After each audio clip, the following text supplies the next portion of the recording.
अस्सलाम वालेकुम। कॉन्ट्रैक्ट के अंदर एक टॉपिक रह गया था हमारा, कॉन्ट्रैक्ट ऑफ एजेंसी।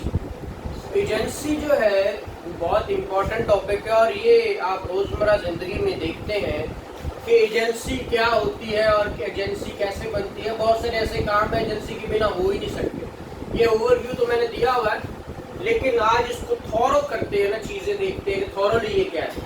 जैसे कि ये जो है ये 182 से लेकर 238 मतलब एंड कॉन्ट्रैक्ट तक सारा का सारा ये एजेंसी है और इंतहाई इजी है, इसके अंदर मुश्किल बात कोई नहीं। एजेंसी एक्चुअली बहुत सारे बिजनेस ऐसे हैं जो अकेले चल ही नहीं सकते, ठीक है। उसके अंदर एजेंसी बनानी पड़ती है, एजेंट्स रखने पड़ते हैं। एजेंसी के अंदर जो आप देखते हैं क्या होते हैं, एजेंट्स होते हैं, सब एजेंट्स होते हैं, प्रिंसिपल होता है, ठीक है। अब प्रिंसिपल, एजेंट और इसमें फर्क क्या है, देखिए जो शख्स एजेंट रखता है वो कौन होता है, प्रिंसिपल, जो एम्प्लॉय रखता है ना। अब बात है कि एजेंट रखना और एजेंसी बनाना और अपॉइंट करना, ये इसके अंदर इन्होंने कैटेगराइज किया हुआ है। इसके अंदर क्या किया हुआ है, कैटेगोरिकली इसको बताया हुआ है कि जैसे कि अपॉइंटमेंट का जो चैप्टर है, अपॉइंटमेंट ऑफ एजेंट्स, वो कहां से कहां तक है, 182 से लेकर 189 तक, ठीक है। 182 से 189 इसमें एजेंट कैसे अपॉइंट होगा, क्या होगा, क्या क्या डेफिनेशन है, एक्सप्रेस क्या अथॉरिटी है, इम्प्लाइड क्या अथॉरिटी है, ये सारी चीजें। उसके बाद अगला जो है वो सब एजेंट है। क्या है, सब एजेंट। सब एजेंट, एजेंट से आगे एजेंट अपने सब एजेंट रख लेता है। बाज़ औक़ात काम अकेले नहीं हो सकता, जैसे कि हमारे यहाँ आड़त का काम होता है तो आड़ती ने अपना एक बंदा रखा होता, उसने आगे रखे होते हैं, वो फील्ड से जाकर गंदम सारा कुछ उठाना होता है, वो सारा सब एजेंट्स के थ्रू होता है। ये 190 से लेकर 200 तक क्या है, आपका सब एजेंट डील होता है, ठीक है। 190 से लेकर 200 तक सब एजेंट क्या है, इसको रिप्रेजेंट किसको करता है, इसका रिलेशन प्रिंसिपल और बिटवीन उसके क्या होगा और एजेंट ड्यूटी क्या है, ठीक है। ये सारी चीजें हम इसको गो थ्रू भी करते हैं। उसके बाद अगला टॉपिक है रेटिफिकेशन। रेटिफिकेशन, अब रेटिफिकेशन कहते हैं कि कोई काम सब एजेंट कर दे, ऐसा काम या एजेंट कर दे जो उसने एक्सप्रेस या इम्प्लाइड अथॉरिटी दी नहीं हुई थी, ठीक है। तो को कर दे तो प्रिंसिपल उसको रेटिफाई कर दे, दुरुस्त कह दे, ये ठीक हो गया, तो वो बात रेटिफाई हो सकती है। तो वो आपका, ये जैसे मैंने सब एजेंट के अंदर ही लिखवा दिया, ये अगर इसको देखेंगे, अगर इसको देखें 95 तक ये है और 96 से लेकर 200 तक ये है। अगर इसको आप 195 तक कर लें तो फिर भी ठीक है, ठीक है। रेटिफिकेशन उसके अंदर इन्होंने तीसरा ऐड दे दिया। ये रेटिफाई है कि सब एजेंट को काम करेगा तो उसको कहां तक लेके जाना है ना, तो उसको रेटिफाई भी किया जा सकता है। इसी तरह अब जो अथॉरिटी दे सकता है वो विड्रॉ भी कर सकता है, ठीक है। जैसे कि आप देखते हैं आपका जनरल क्लॉजेज एक्ट है, उसके अंदर आप जो है ना वो सेक्शन 23, 24, 25 के अंदर वो 23, 24 है और बल्कि 16 है। वो क्या कहता है कि जो पॉइंट कर सकता है वो रिमूव भी कर सकता है। जो अथॉरिटी किसी को पॉइंट कर सकती है वही रिमूवल, अपॉइंटिंग अथॉरिटी क्या होती है, रिमूवल अथॉरिटी होती है। तो वो कह रहा है कि अब यहाँ पे रेवोकेशन की बात कर रहा है। क्या कह रहा है, रेवोकेशन। रेवोकेशन क्या होती है, खत्म, वापसी। अब वो कह रहा है कोई भी अथॉरिटी उसने दी, एजेंट बनाया। अब एजेंट यहाँ पे याद रखिए, ये एजेंसी के अंदर कंसीडरेशन जरूरी नहीं, कंसीडरेशन जरूरी, जैसे बेलमेंट के अंदर हमने पढ़ा था नहीं जरूरी, यहाँ पे भी जरूरी नहीं, लेकिन इसके अंदर एक पर्पस लिखा जाता है। अब एजेंट एक किसी काम के लिए भी रखा जा सकता है ना, यार मैं ये काम कर रहा हूँ, इसके अंदर तुम मेरे साथ आ जाओ, तुम मेरे एजेंट के तौर पर काम करो, ये खत्म हो गया, तू अपने घर मैं अपने घर।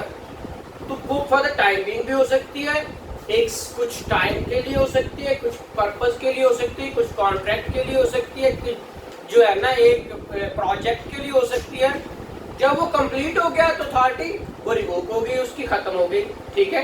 टर्मिनेशन हो सकती है ना, मतलब मैंने एजेंट रखा,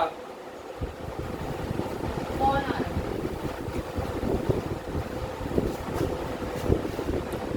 लो जी, ना नेचर का। चल रही है। अच्छा, तो ऐसी सूरत के अंदर जब आप रेवोकेशन की बात करते हैं तो अथॉरिटी रिवोक हो सकती है और टर्मिनेट भी हो सकती है एजेंसी। भाई ना प्रिंसिपल ने तो हमेशा नहीं रहना, हो सकता है आज मेरा और आपका काम है, हम चल रहे हैं, तो बात हुई कि थोड़ी देर बाद अल्लाह ना करे हम में से कोई फौत हो जाता है, किसमें प्रिंसिपल फौत हो गया, एजेंट फौत हो गया, फिर वो होगी ना एजेंसी खत्म हो गई। जब एजेंट फौत हो गया तो फिर भी एजेंसी खत्म, प्रिंसिपल फौत हो गया तो फिर भी खत्म, ठीक है। तो वो प्रिंसिपल भी खत्म हो गया, एजेंट भी खत्म हो गया, या पर्पस खत्म हो गया, टाइम बताया तो खत्म हो गया, या उसने नोटिस दे दिया खत्म हो गया। ये कब रिवोक हो सकती है, टर्मिनेट कब हो सकती है, नोटिस दिया जा सकता है उसको, ठीक है, उसके फिर खत्म होने का क्या है जो है ना, और सब एजेंट कब टर्मिनेट कौन कर सकता है, ये सारी की सारी बातें आपने 210 तक पढ़ दी है, 201 से लेकर 210 तक। इस तरह याद करिए, हाई यू कह रहे हैं कि law is nothing but common sense, law is nothing but common sense, ये कॉमन सेंस पे बेस कर रहा है ना, मैं सारी बातें बता रहा हूँ, आपको समझ आ रही है कि ये बातें हैं, ठीक है। अब अगली बात है, साफ जाहिर है जब आप कोई बात काम करते हैं, ये तो है ना कब रखा जाए, किसने रखना है, अब ड्यूटीज भी तो है भाई, एजेंट की क्या ड्यूटी है, प्रिंसिपल की क्या ड्यूटी है, ठीक है। तो अब यहाँ पे agents duty to principal, agents duty to principal, मतलब कि एजेंट्स जो है वो प्रिंसिपल के अंदर क्या करेगा,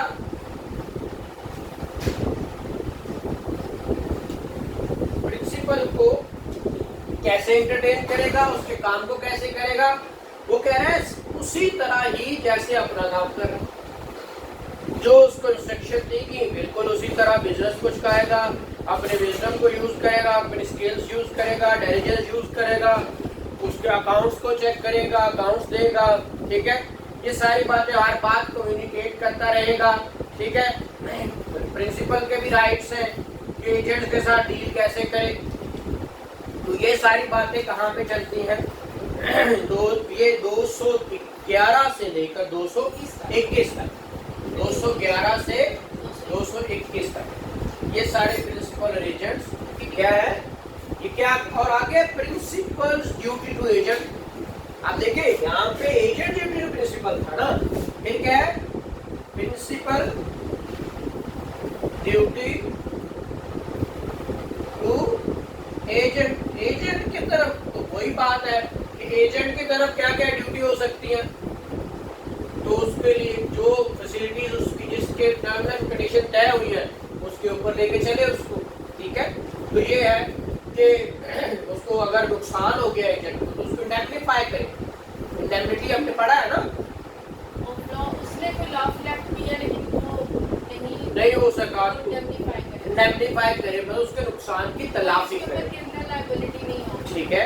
इसी तरह वो कोई भी उसके ऊपर कोई कॉन्सिक्वेंसेस है तो उसने गुड फेथ में किया है तो उसके साथ पूरा लेके चले, और नॉन लायबिलिटी है एम्प्लॉयर की, वो सारी बातें, और क्या है कि 225 तक चलेगा, 222 से 225, ठीक है। इसी तरह अब effect of agency on contract with third person, अब देखिएगा एजेंसी, आप इफेक्ट देख रहे हैं, इफेक्ट ऑफ एजेंसी, ठीक है। अब effect of agency on contracts with third person, ठीक है, on contracts with third person. अब थर्ड पर्सन के साथ जो कॉन्ट्रैक्ट करते हैं वो कहाँ तक जाएंगे? वो कह रहा है जो एजेंट है वो थर्ड पर्सन के साथ ऐसे ही करेगा जैसे प्रिंसिपल। हाँ देखिए, वो कह रहे हैं आप एजेंट तो उसने रखा था कुछ अरसे के लिए, ठीक है, या एक पर्पज के लिए, अब उसे वो कॉन्ट्रैक्ट उसने किसी और के साथ कर लिया। अब पोस्ट चला भी गया तो उस कॉन्ट्रैक्ट का क्या बनेगा? उसने कहा ऐसे ही होगा जैसे कि वो कॉन्ट्रैक्ट सीधा प्रिंसिपल के साथ हुआ है, एजेंट के साथ नहीं हुआ। वो इन्फोर्स उसके कॉन्सिक्वेंसेस एजेंट के, जो कॉन्सिक्वेंसेस ऑफ एजेंट्स कॉन्ट्रैक्ट वो इन्फोर्स कैसे होगा, ये बातें इसके अंदर करेगा, ठीक है। प्रिंसिपल किस तरह बाउंड है कि वो एक्सप्रेस अथॉरिटी दी हुई है उसने, वो बातें करेगा। प्रिंसिपल कहाँ पे बाउंड नहीं है और नोटिस के क्या कॉन्सिक्वेंस, मतलब मैं आपको कहता हूँ कि कॉन्ट्रैक्ट कर ही जाओ, कॉन्ट्रैक्ट कर रहे हैं, अचानक मुझे लगता है ये फ्रॉडिया है, ये मेरे साथ चीट कर रहा है, मैं नोटिस दे देता हूँ कि आइंदा के बाद पिछले कॉन्ट्रैक्ट की हद तक मैं जिम्मेदार हूँ, आइंदा के बाद कोई करेगा तो फिर मैं उसका जिम्मेदार नहीं, वो इफेक्ट है, वो कॉन्सिक्वेंसेस है, वो क्या होंगे, वो सारी चीजें, ये सारी चीजें आपने क्या करनी है, ये 226 से लेकर 38 तक देखनी है। देखिए जब आप इसको सब कैटेगरीज को लेकर चलते हैं ना, बताइए effect on agreement of misrepresentation of fraud by agent. हाँ जी, अब अग्रीमेंट कोई भी किया, किसने किया, किसी शख्स एजेंट ने किया, और उसने क्या किया, फ्रॉड किया है या मिसरिप्रेजेंटेशन की है, तो ऐसी सूरत में उसका इफेक्ट क्या होना है वो यहाँ बताने की कोशिश कर रहे हैं। Agreement made by such agent as if such misrepresentation of fraud had been made for had been made or fraud committed by the principal। यानी वैसे ही होगा जैसे प्रिंसिपल ने फ्रॉड किया, हाँ। उसने मिसरिप्रेजेंट किया। उसने कहा मिसरिप्रेजेंटेशन मेड और fraud committed by agent acting in course of their business for their principles have the same effect on agreement made by such agents as if such misrepresentation fraud had been made or committed by the principals। तो उसकी authority में नहीं आता। अब वो कहे जी मेरे नाम एजेंट धोखा कर गया, उसने कहा हमें नहीं पता, हम एजेंट को नहीं देख रहे थे, हम तो प्रिंसिपल को देख रहे थे, आप चाहे काले चोर को भेज दें। अच्छा सर, जो अथॉरिटी देता है प्रिंसिपल एजेंट, लेकिन उसके अंदर ये कह रहे हैं but misrepresentation made or fraud committed by agent in matter which do not fall within their authority do not affect their principles beyond their express authority or implied authority। मैंने कहा कि आपने सिर्फ इससे ये माल लाना है, इस हद तक मैं हूँ, वो एक्स्ट्राऑर्डिनरी कुछ ले लेता है। हाँ, एक और बात होती है कि अगर उसके बचाने के लिए, उसको करने के लिए वो कुछ करता है तो वो तो फिर गुड फेथ वाली बात तो हमेशा गुड फेथ में आती है ना। तो अब बात कर रहा है मिसरिप्रेजेंटेशन उस जगह पे जहाँ पे क्या हुआ है कि उसने उसको अथॉरिटी नहीं दी हुई इस बात की और वो करी जा रहा है, तो फिर प्रिंसिपल उसका लायबल नहीं है। तो ये आपका क्या है 238। तो ये इसी तरह आप देखें, फिर इसके वापस आते हैं एजेंट, सब एजेंट्स, अपॉइंटमेंट ऑफ एजेंट। अब एजेंट अपॉइंट कौन करता है? बाज़ ऐसी चीजों के लिए आपको जरूरत होती है कि आप एजेंट्स के बगैर काम नहीं कर सकते। उसने कहा एजेंट कौन होगा? Employed to do any act for another or to represent another in dealing with third person। बात क्या हो रही है यहाँ पे, एंड पे हमने यूज किया वर्ड थर्ड पर्सन। तो एजेंट का काम ही क्या है कि थर्ड पर्सन के साथ वो क्या करे, डीलिंग करे। मैं खुद करना चाहता तो फिर तो मैं सोल होता ना, मैं एजेंट रख ही इसलिए रहा हूँ कि मेरी जगह पे कोई क्या करे, to dealings with another person हाँ। on the behalf of me। नहीं, अब जैसे आप कोर्ट के अंदर सीपीसी के तहत जाते हैं, ऑर्डर कौन सा है एजेंट का? 3 है ना, ऑर्डर 3 है, ठीक है।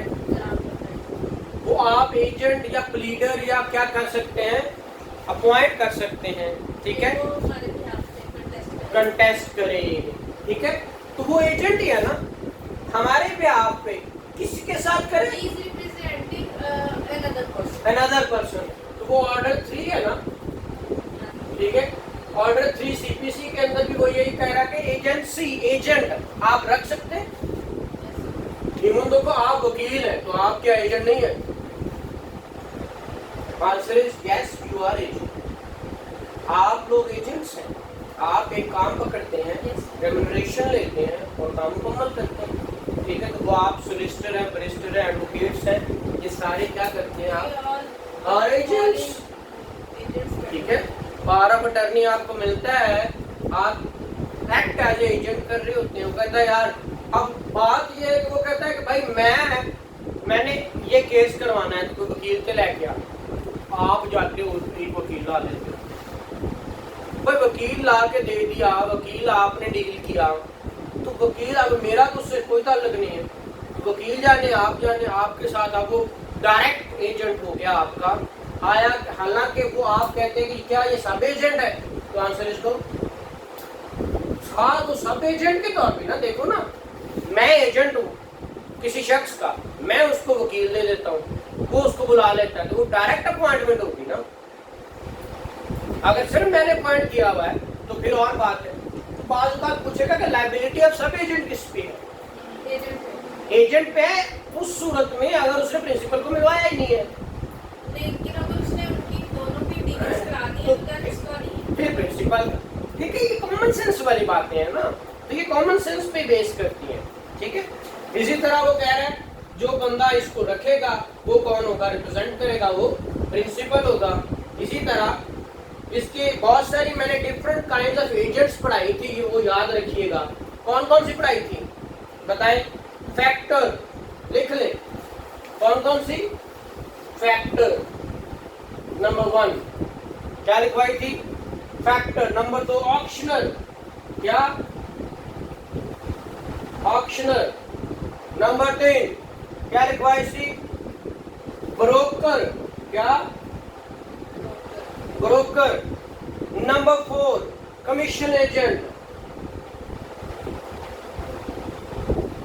Commission agent. Number 5 del credere agent, क्या होते हैं? Del CRED credere agent.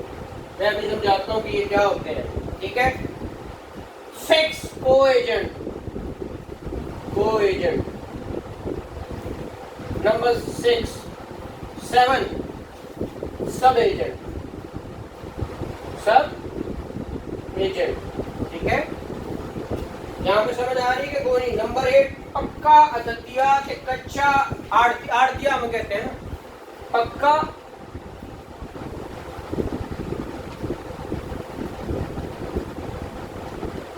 आड़तिया और कच्चा आड़तिया।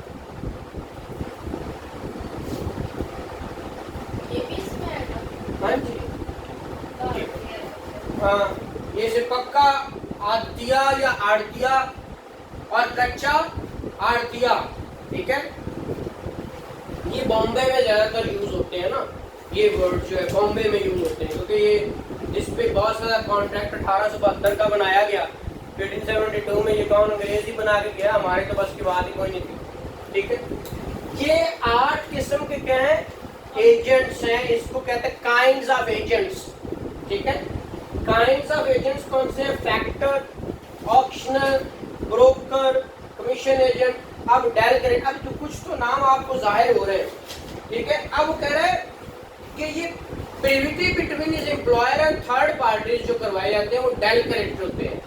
डेल, ये क्या होते हैं? Del credere, del CREDER, del credere agent, ठीक है। But ordinarily an agent through establishing privity between his employer and third party does not guarantee the solvency of skill of such persons.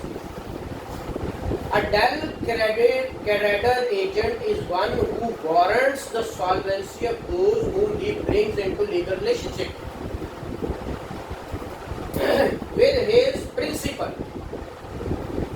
He is paid an extra remuneration, उसको अलग से पैसे दिए जाते हैं, वो बता देता है, खदशा बताता है वो तुम इसके साथ काम ना करो, इंसॉल्वेंट हो जाओगे, ठीक है।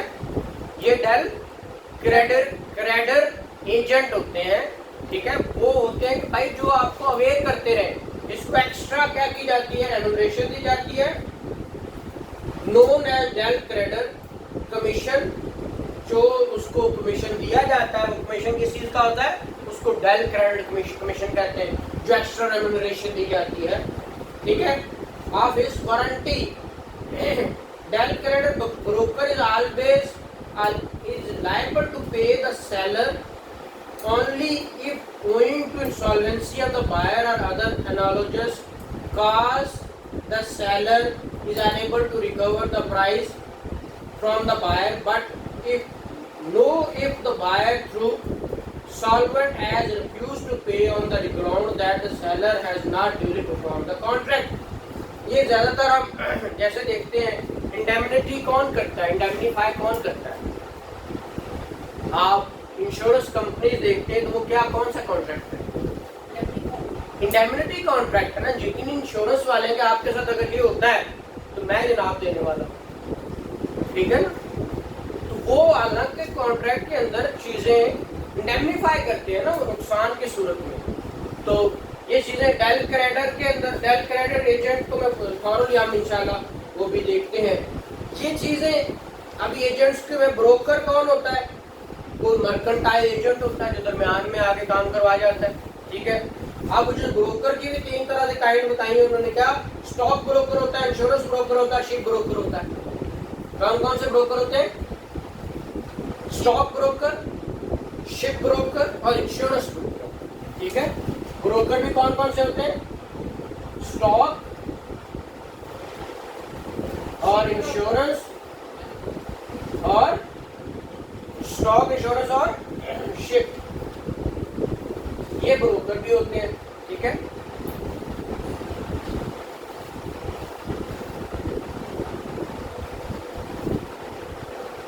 फैक्टर कौन होते हैं, फैक्टर वो होते हैं जिन्होंने चीजें रखी होती हैं किसके लिए, कि वो वहां पे उनके पास रखवाई हुई है, कोई आएगा तो हम बेच लेंगे, फॉर द टाइम बिंग, उनको फैक्टर्स कहते हैं, ठीक है। वो कहते हैं कि ये चीजें मैंने आपको दे दी हैं और इनको आप रिटेन रखेंगे तब तक जब तक मैं इसको बेच नहीं देता, वो फैक्टर्स होते हैं, वो भी काइंड ऑफ एजेंट्स के अंदर आता है, ठीक है। तो ये चीजें हैं। बाकी वापस हम इस पॉइंट पे आते हैं कि सब एजेंट्स क्या होंगे। अब सब एजेंट्स की बात करें ना, एजेंट्स तो ऑलमोस्ट हो गए, एजेंट्स हो गए ना,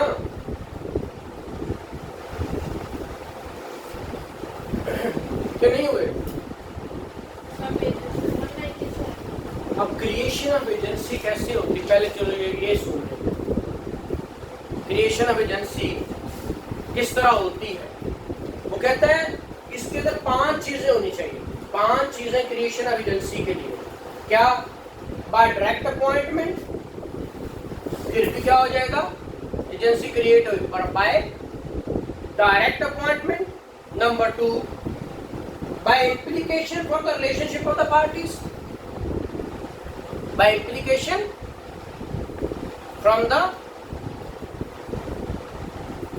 relation of the parties, by necessity भी हो सकती क्रिएशन, by estoppel भी हो सकती,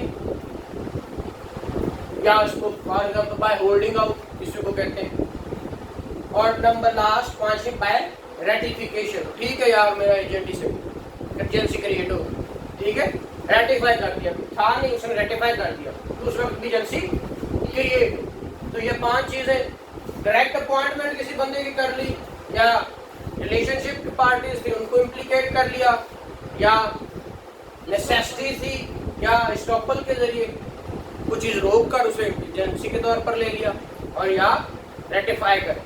तो ये क्या था आपका। अब एक्सटेंट ऑफ अथॉरिटी, एजेंट की अथॉरिटी किस हद तक है जी, आप बताएं।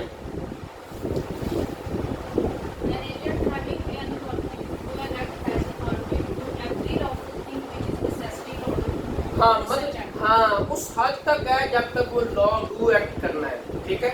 इसी तरह An agent have an authority to carry on business, has authority to do every lawful thing necessary for the purpose are usually done in accordance with course of the conducting such business.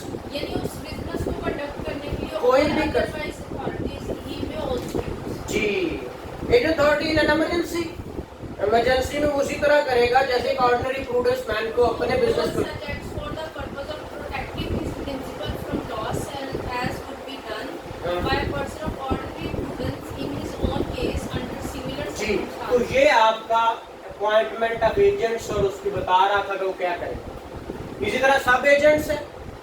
सब agent कहता है when agent can not delegate, An agent cannot lawfully employ another to perform acts which he has expressly or impliedly undertaken to perform personally, unless by the ordinary custom of trade a sub-agent may or from the nature of the agency। मैंने कहा ना कि कुछ काम ही ऐसे हैं कि सब एजेंट के बिना हो ही नहीं सकते।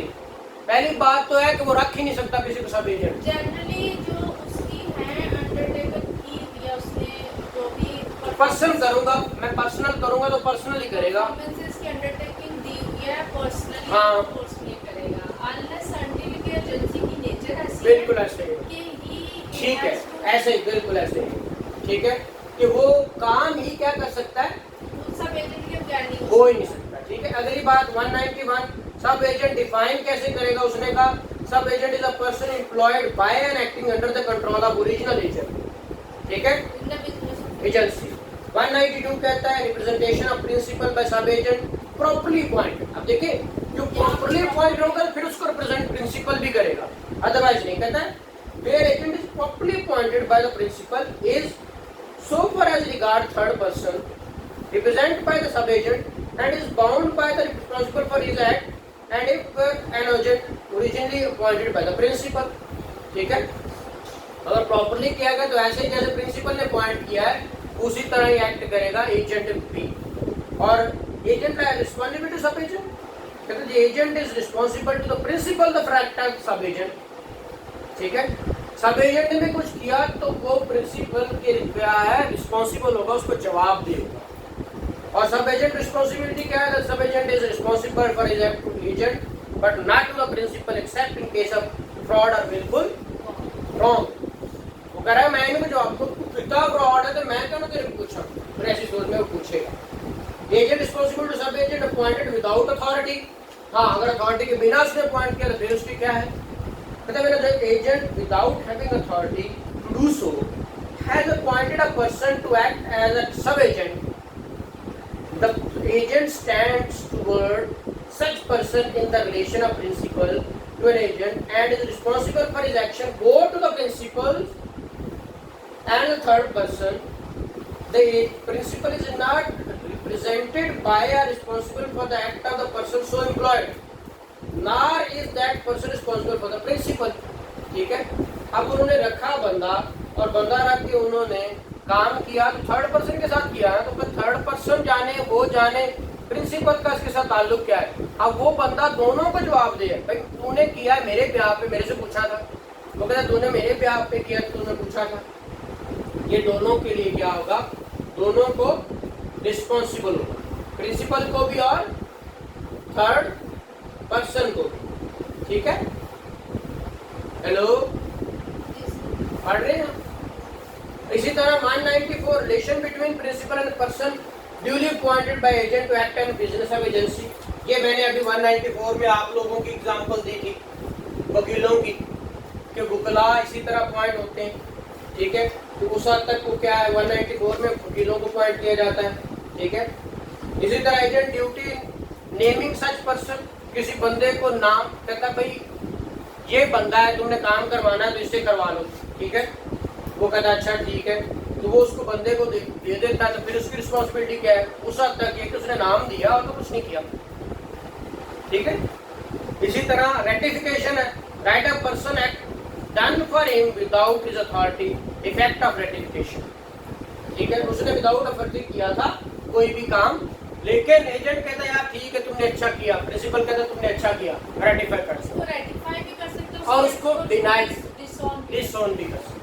अगर रेटिफाई कर दे तो ऐसा ही हो गया जैसे उसने खुद करवा लिया और Performed by its authority. हाँ जी, और अगर डिसोन कर दिया तो फिर उससे क्या मांगेगा। और रेटिफिकेशन में भी एक्सप्रेस है इम्प्लाइड। अब देखो ना, एक काम उसने किया, वो चुप हो गया, भाई एक बोल वाह वेल डन शाबाश, तो ये एक्सप्रेस हो गया ना। एक उसने किया, उसने देखा है कि यहाँ पे हो गया, उसने कंसिडर चलने, इट मीन कि उसने रेटिफाई कर दिया, Right. ठीक है। और इसी तरह knowledge requisite for valid ratification.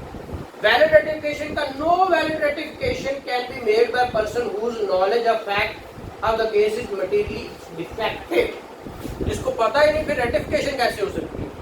भाई मैं एक सामने मोटरसाइकिल 6 लाता था, एक 7वां भी ले आया बेचने के लिए, उसने कहा 6 ही लाने, 7वां ले आया, उसने देखा 7वां नॉलेज में आ गया ना, अब उसको पता ही नहीं 7वां बार बेच दिया है, तो फिर रेटिफाई नहीं हुआ। रेटिफिकेशन है कि नॉलेज में आ जाए, फिर उसको रिप्लाई, जो बोल पड़े तो एक्सप्रेस और ना बोले तो इम्प्लाइड। के अंदर कुड़ी ने हंस पई, कबूल है चाहे उन्होंने कहा जी मुंडा पसंद है तो हंस की चुप कर गई, तो इट मीन्स कि क्या है, रेटिफिकेशन है ना, ठीक है। अगर बोल पे हाँ जी पसंद है तो फिर भी रेटिफिकेशन। वो मुंडा खाया ही नहीं, उन्होंने दसिया ही नहीं, निकाहनामे का पता ही नहीं, तो फिर कैसे रेटिफिकेशन हो सकती है। An example. अच्छा आगे 199 effect of the ratifying unauthorised act performing part of the transaction, ठीक है। उसका एक्ट क्या होगा, अगर जिस हद तक वो मानता है उस हद तक ट्रांजैक्शन, जिस हद तक नहीं मानता उस तक रिप्यूडिएट हो जाएगा, ठीक है। 200 में ratification of unauthorised act can not injure third person. हाँ इनलीगल एक्ट किया है तो उसको रेटिफाई कर दे, तो फिर थर्ड पर्सन का क्या नुकसान है, उसको फिर नुकसान आपने देना है, उसको इफेक्ट ना करे वो रेटिफिकेशन, ठीक है। तो ये 200 तक था। अगली बातें सारी आप पढ़ता है, देखिएगा इंशाल्लाह, फिर देखेंगे। Thank you very much.